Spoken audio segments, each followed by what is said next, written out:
श्रीरामचंद्रा करुणा समुद्रा ध्यातो तुझीरा योग मुद्रा नेत्री नये रे तुझवीन निद्रा कैभेटसी वामजला सुभद्रा सुखा सारुखे पूर्ण वैराग्य ज्याचे वशिष्ठा परिज्ञान योगेश्वराचे कवी वाल्मिका सारिखा मान्य ऐसा नमस्कार माझा सद्गुरु श्रीरामदासा जय जय रघुवीर समर्थ जय जय रघुवीर समर्थ जय जय रघुवीर समर्थ श्रीमद भागवत दशक 14वा अखंड ध्यान नाम श्री समर्थांच्या काळी युरोपमध्ये गणिताच्या अभ्यासाला जोराची चालना मिळालेली असून विज्ञानाची वाढ होऊ लागली होती.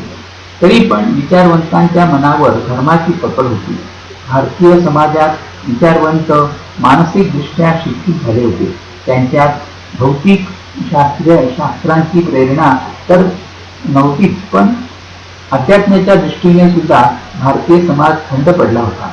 अशा समाजासमोर निस्पृह आणि निस्पृह ते बरोबरच निस्वार्थी लोकसंग्रह करणाऱ्या पुरुषाचा आदर्श ठेवण्याशिवाय समाज उन्नतीचा अन्य मार्ग नव्हता.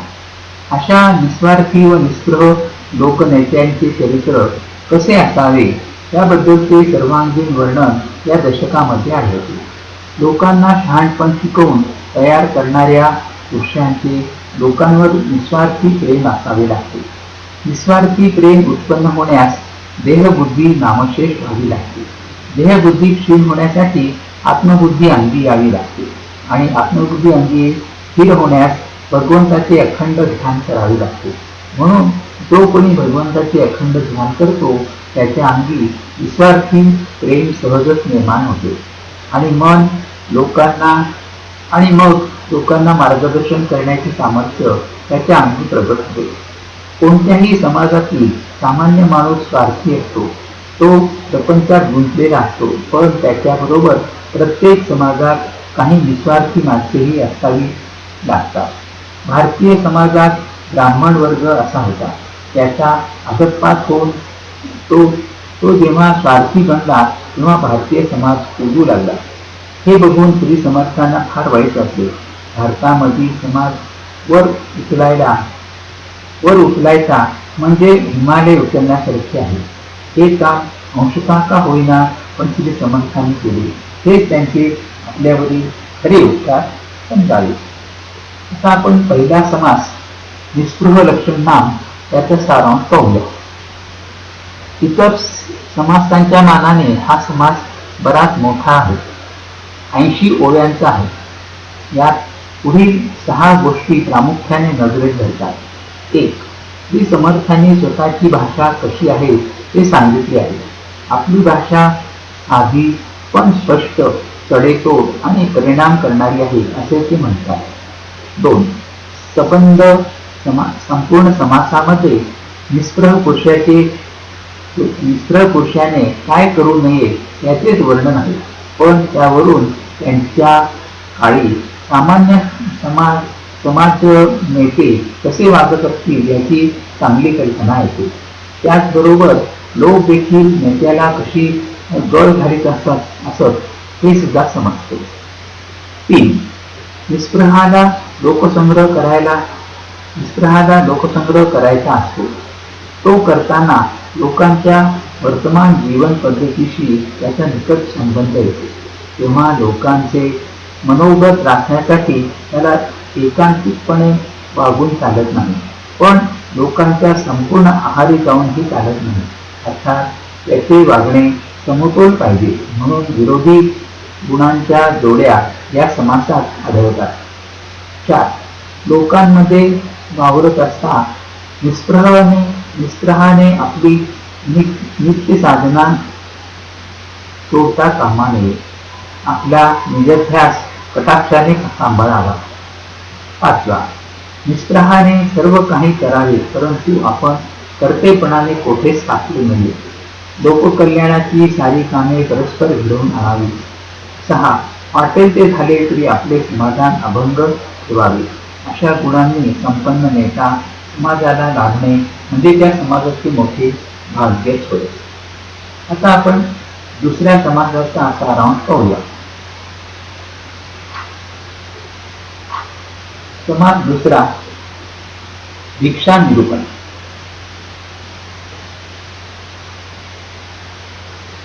सुश्लोक लाघवामध्ये विठोबा अण्णांनी श्री समर्थांचे वर्णन करताना पुढील मौजेचा पण अति मार्मिक श्लोक सांगितला आहे. तो श्लोक असा, त्याचा अर्थ असा, हा पुरुष भिक्षेकऱ्यांमध्ये श्रेष्ठ होता, तरी सुद्धा समर्थ पदवीला पोहोचला. तसेच दास असून सुद्धा हा स्वामीपद पावला. असा जो साधू रामदास, त्याची शोभा काय वर्णन करावी. अगदी आरंभी हे सांगितले पाहिजे की श्री समर्थांची भिक्षा म्हणजे भिकारी पण नव्हे, ती नाचारी किंवा दीनपणा नव्हता. संतांना, विशेषतः श्री समर्थांना दैन्यवाणे जिणे मुळीच मान्य नव्हते.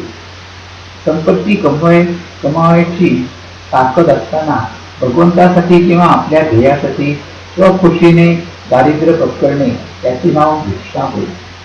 दुसरे काही करून पोट भरता येत नाही म्हणून भिक्षापात्राचा अवलंब करणे अत्यंत लाजिरवाणे समजावे. अशा माणसास साधा प्रपंच साधत नाही, त्यास परमार्थ काय साधणार. श्री समर्थांनी पुरस्कार केलेल्या भिक्षेला 4 अंगी आहेत. पहिले अनुभव. खरा साधनी माणूस एकदा ध्यानधारणेमध्ये रमू लागला म्हणजे प्रपंचाकडे काय पण स्वतःच्या देहाकडे सुद्धा त्याचे लक्ष देण्यास तिला सवड उरत नाही. अशा अवस्थेमध्ये केवळ देहधारणेपुरते अन्न कोणापाशी मागण्यास शास्त्रकार परवानगी देतात. सर्व संग परित्याग करून आत्मसाक्षात्काराच्या मागे लागलेल्या संन्याशाला भिक्षा मागण्याचा अधिकार असा प्राप्त होतो. हे आध्यात्मिक अंग होय.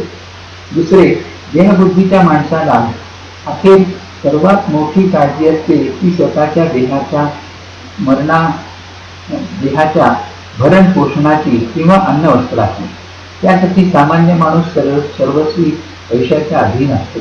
पैसा नसेल तर आपले काय होईल ही कल्पना देखील त्याला सहन होत नाही. एक वेळ एक माणूस कामवासनेपासून दूर राहू शकतो. मान मिळाला नाही तरी तो स्वस्थपणे जगतो. परंतु पैशा वाचून मी जगू शकेन यावर त्याचा विश्वासच बसू शकत नाही. म्हणून भगवंत मला सांभाळतो याला पैशावरील श्रद्धा बरोबर मारत आहे. अर्थात भगवंतावर निष्ठा निर्माण होण्यासाठी पैशावरील निष्ठा समूळ भंग पावली पाहिजे. भिक्षेने हवी ती गोष्ट घडून येते. भिक्षेचे हे वैराग्य अंग होय. तिसरे, ज्या समाजामध्ये ज्ञानाच्या विविध शास्त्रांचा मनापासून जन्मभर अभ्यास करणारी माणसे असतात तो समाज जिवंत असतो. अशा रीतीने अध्ययन व अध्यापन करणाऱ्या माणसाला इतर काही काम न करता आपल्या पोटापुरते अन्न समाजापाशी मागण्याचा अधिकार आहे. अशा माणसाला जो अन्नवस्त्र पुरवतो त्यालाच धन्यता वाटते. ते ज्ञानाचे अंग होय.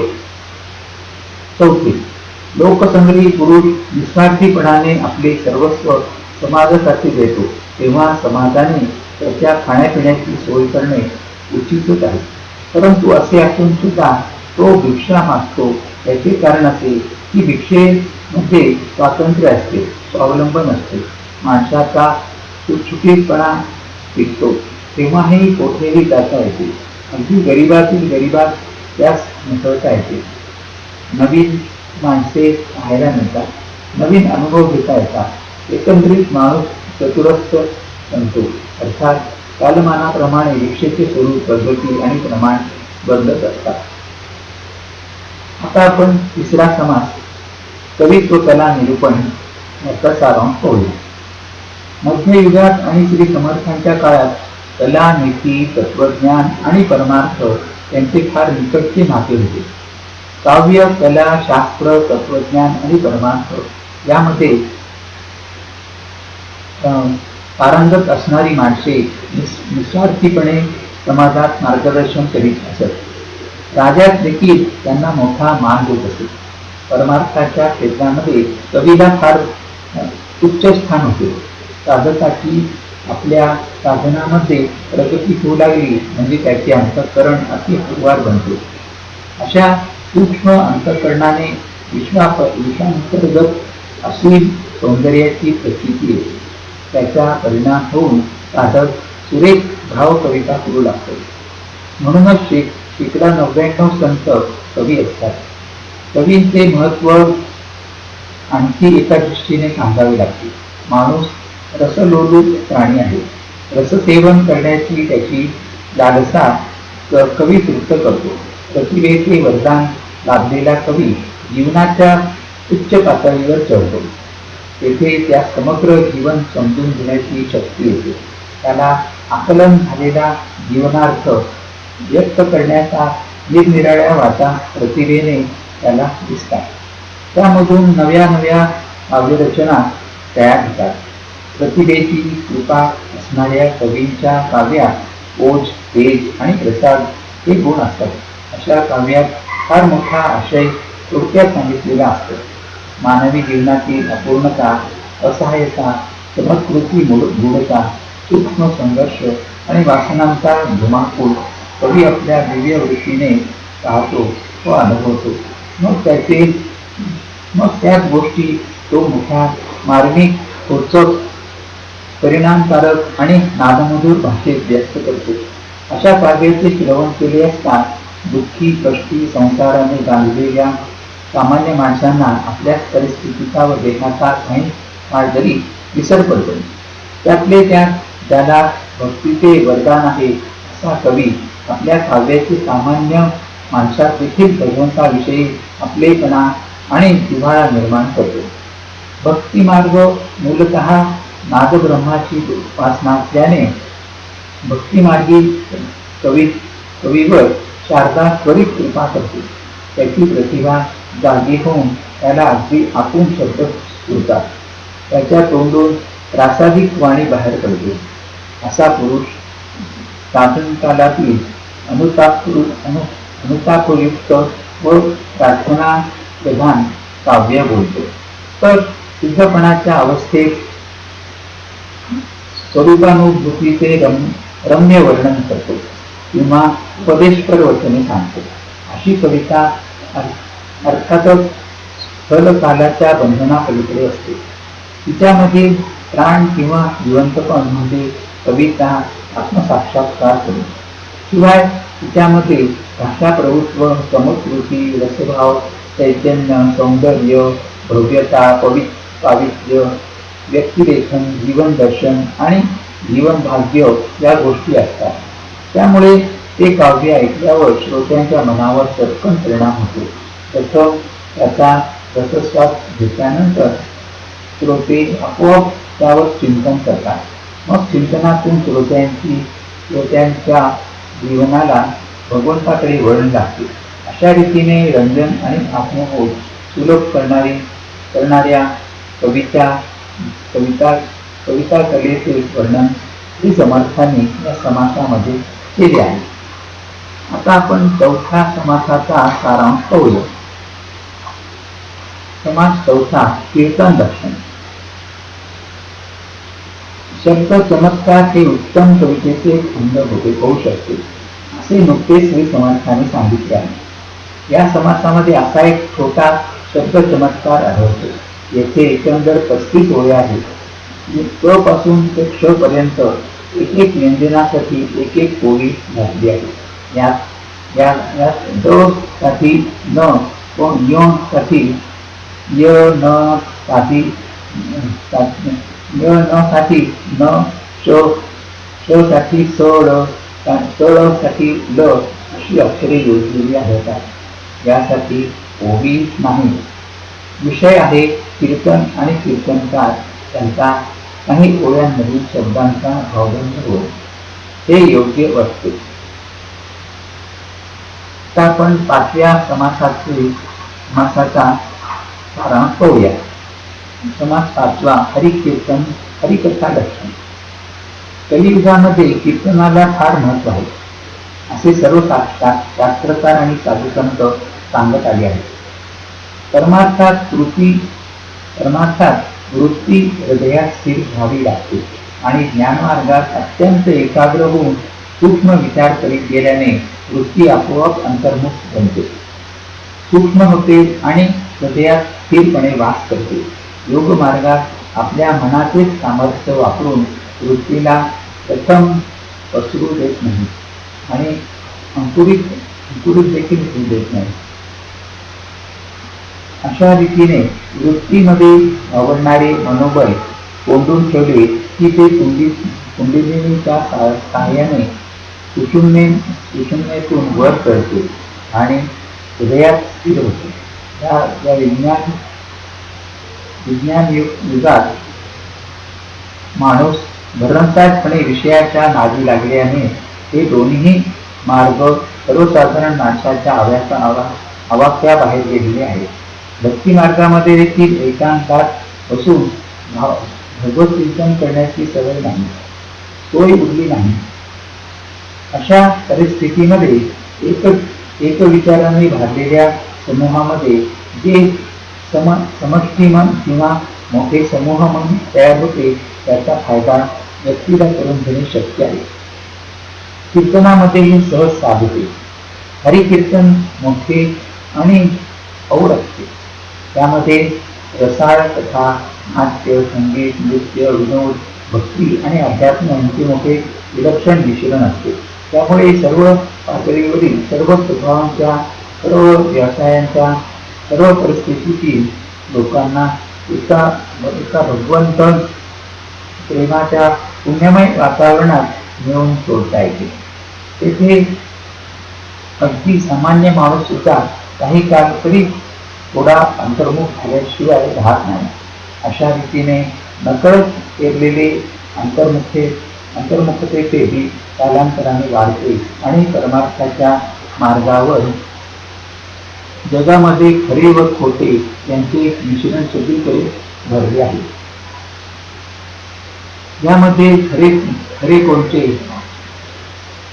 ते कळले की जीवनामधील खरखर अथवा घर्षण बंद पडते.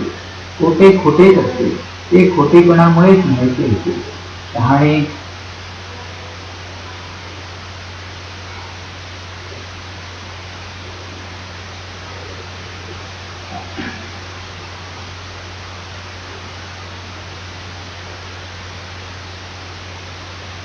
अशा रीतीने नकळत पेरलेले अंतर्मुखतेचे बीज कालांतराने वाढते आणि परमार्थाच्या मार्गावर नेऊन सोडते.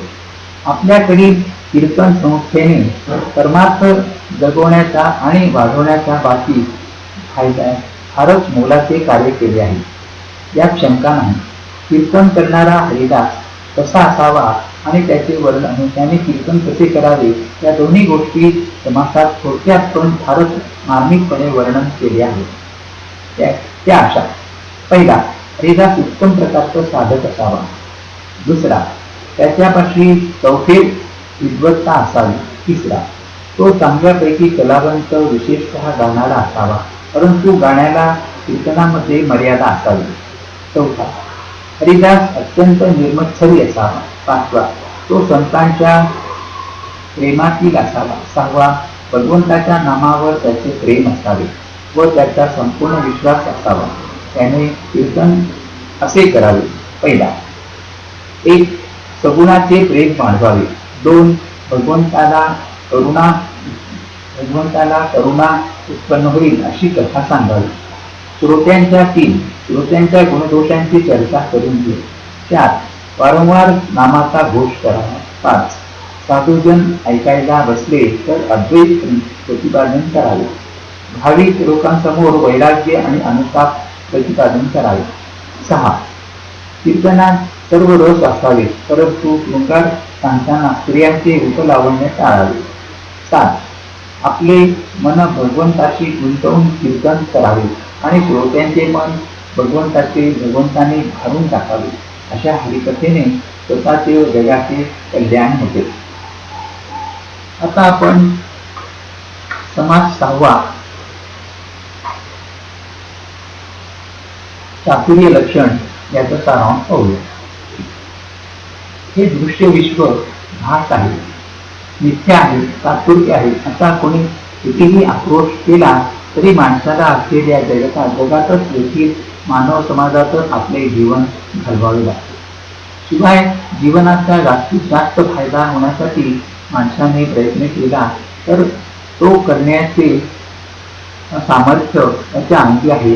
म्हणून प्रत्येक माणसाने स्वप्रयत्नाने निरनिराळ्या गुणांचा विकास करावा आणि आपले व्यक्तिमत्व प्रभावशील करावे असे श्री समर्थ पुन्हा पुन्हा सांगत आहेत. प्रत्येक माणूस जगात थोडा तरी बदल करू शकतो.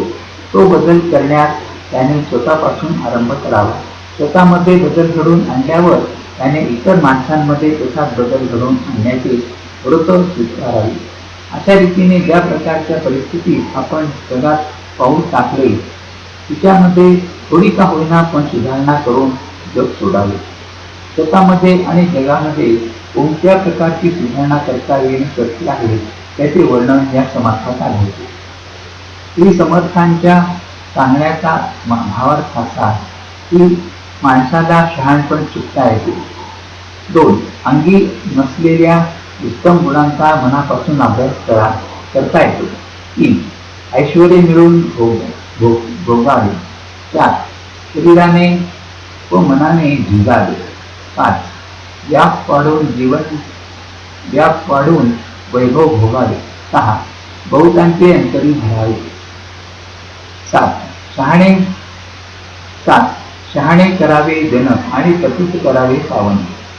8. जगामध्ये भगवत भजन वाढवावे. इथे चातुर्य लक्षण समास संपन्न झाला. आता आपण 7वा समास युगधर्म निरूपण याचा सारांश पाहूया. संस्कृती, समाज आणि माणूस अशी मानवी जीवनाची 3 अंगे आहेत. कोणताही मानव समूह घ्या, कुटुंब, शासन, मंदिर, विद्यालय, व्यापार मंडळ अथवा विज्ञान भवन असू द्या, त्यात वरील 3 अंगे असतातच. मूल्यांच्या रूपाने संस्कृती साकार होते.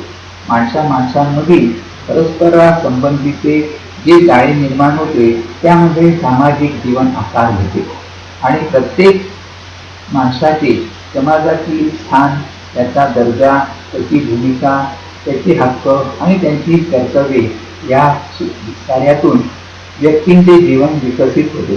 आणि कोणत्याही समाजात सामान्य माणूस संस्कृतीने पूज्य मानलेल्या मूल्यांच्या सिद्धीसाठी समाजाने घालून दिलेल्या जीवन पद्धतीला अनुसरून आयुष्य घालवतो. मानवी जीवनाचा अटळ नियम असा आहे की कालांतराने मूल्यांमध्ये आणि जीवन पद्धतीमध्ये परिवर्तन घडवावे लागते. तसे घडले नाही तर समाजातील बहुसंख्य व्यक्ती अत्यंत स्वार्थी बनतात. समाजातील जिवंतपणा कमी होतो. समाजाची प्रगती खुंटते. प्रत्येक जिवंतपणे जगणाऱ्या समाजात निस्वार्थी माणसांचे काही प्रमाण असावे लागते. मी दुसऱ्यांसाठी आहे, समाजासाठी आहे अशा वृत्तीने जगणारी माणसे ज्या समाजात नसतात त्या परस्पर संशय, अविश्वास, आपापसात वैर आणि एकमेकांचा घात या हीन प्रवृत्तींचा धुमाकूळ चालतो. श्री समर्थांच्या काळी भारतीय समाज अशा स्वार्थाने बरबरलेला होता. सबंध भारतभर त्यांनी प्रवास केला आणि समाजाचे पुनरुज्जीवन करण्यासाठी महाराष्ट्र पसंत केला. समाजात परिवर्तन घडवून आणण्यासाठी अनुकूल राजसत्ता अतिशय उपकारक ठरते. राज्यक्रांती आणि धर्मक्रांती समांतर चालल्या तर समाज परिवर्तन त्वरित घडून येते. महाराष्ट्रात शिवाजी महाराजांच्या उदय झाल्याने धर्मक्रांती करणे सोपे गेले. हे सारे सांगण्याचे कारण असे की श्री समर्थांनी समाज परिवर्तन करण्यासाठी व्यक्तीला सुधारण्यावर अत्यंत भर दिला. व्यक्तीचे अंतरंग सर्व मानवी संबंधांचा आणि मूल्यांचा प्रचितीचे केंद्र आहे असा त्यांचा ठाम निश्चय होता. म्हणून दासबोधाच्या प्रथम अध्यायामध्ये त्यांनी संपूर्ण अद्वैत प्रतिपादन केले आहे. त्यात हे अगदी निसंदेहरित्या सांगितले, परंतु त्याच दासबोधाच्या उत्तरार्धामध्ये प्रपंचाखेरीज परमार्थ साधणारच नाही हे देखील तितक्याच निसंदेहपणे सांगितले आहे. मूल्यांमधील परिवर्तन हे एक होय. कोणत्याही व्यक्तीला समाजापासून अलग काढता येत नाही. अनेकांशी अनेक तऱ्हेचे तिचे संबंध असतात. हे सर्व संबंध अत्यंत प्रेमाचे, आपलेपणाचे आणि निस्वार्थीपणाचे असावेत असा श्री समर्थांचा कटाक्ष आहे. बहुतांचे मुखी पुरावे, बहुतांचे अंतरी धरावे, शहाणे करावे जन, पतित करावे पावन, दुसऱ्यांना सुखी करावे, येणे आपण सुखी व्हावे, असा शहाण्या पुरुषांचा आदर्श त्यांनी जनतेपुढे ठेवला. सामाजिक जीवनातील परिवर्तन हे हेच होय. भारतीय समाजात ब्राह्मण पुढारी होता. तो बुद्धिमान, विद्वान, समजूतदार आणि कार्यक्षम होता. तोच भ्रष्ट झाला, अत्यंत स्वार्थी बनला, ध्येयच्युत झाला, अति हीन पातळीवर जीवन जगू लागला. त्यामुळे संपूर्ण समाज दिशाहीन होऊन विस्कळीत झाला. त्याचे श्री समर्थांना फार वाईट वाटले. इतर थोर संतांप्रमाणे ते ब्राह्मण्याचे म्हणजेच उत्तम जीवन पद्धतीचे पक्षपाती आहेत. ब्राह्मण हा या व्यक्तीचे पक्षपाती नाही. समाजात पुष्कळ माणसे निस्वार्थी बनावी, सर्वांनी परस्परावर मनापासून प्रेम करावे आणि त्यात भगवंताचे स्मरण ठेवावे, अशा रीतीने प्रपंच व परमार्थ दोन्ही साधून समाधान भोगावे. श्री समर्थांचे सामाजिक तत्वज्ञान हे असे होते. येथे समाज 7वा संपन्न झाला. आता आपण 8व्या समासाचा सारांश पाहूया. खंड ध्यान निरूपण. जो माणूस पैसा पुष्कळ मिळवतो आणि पुष्कळ प्रकारची शरीर सुखे भोगतो तो भाग्यवान असे आपण समजतो.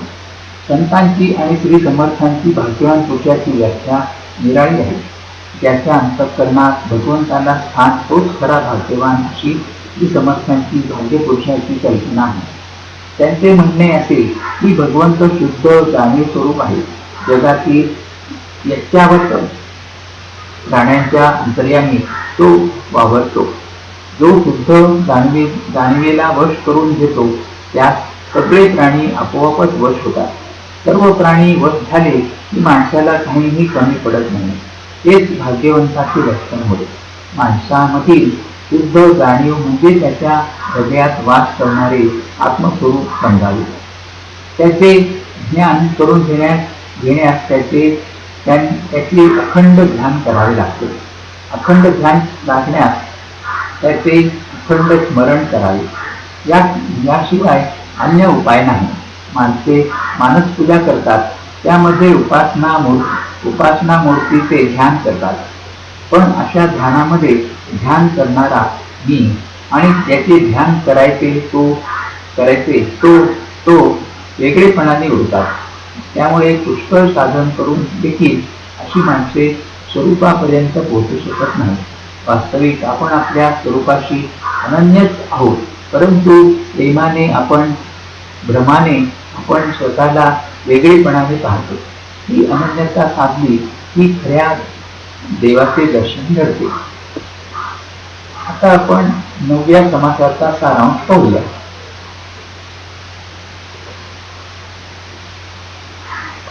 समास 9वा शाश्वत निरूपण. साधकाने आत्मानात्म विवेक करून पिंडाचे कौतुक पाहावे. मी आत्माच आहे असा प्रत्यक्ष अनुभव त्यामध्ये येतो. मग सारासार विचाराने ब्रह्मांड रचनेचे कौतुक बघावे. त्यात नाशवंत आसार निघून जाते व शाश्वत सार तेवढे टिकते. तेच परब्रह्म होय. अंतरात्मा सगुण आहे, तोच देव समजावा. त्याचे ज्ञान झाले की साधक नंतर निर्गुणापर्यंत पोचतो. निर्गुणाच्या साक्षात्काराने ज्ञानाचे विज्ञान होते. अज्ञान, विपरीत ज्ञान आणि ज्ञान या तिन्हींचा लोप होतो.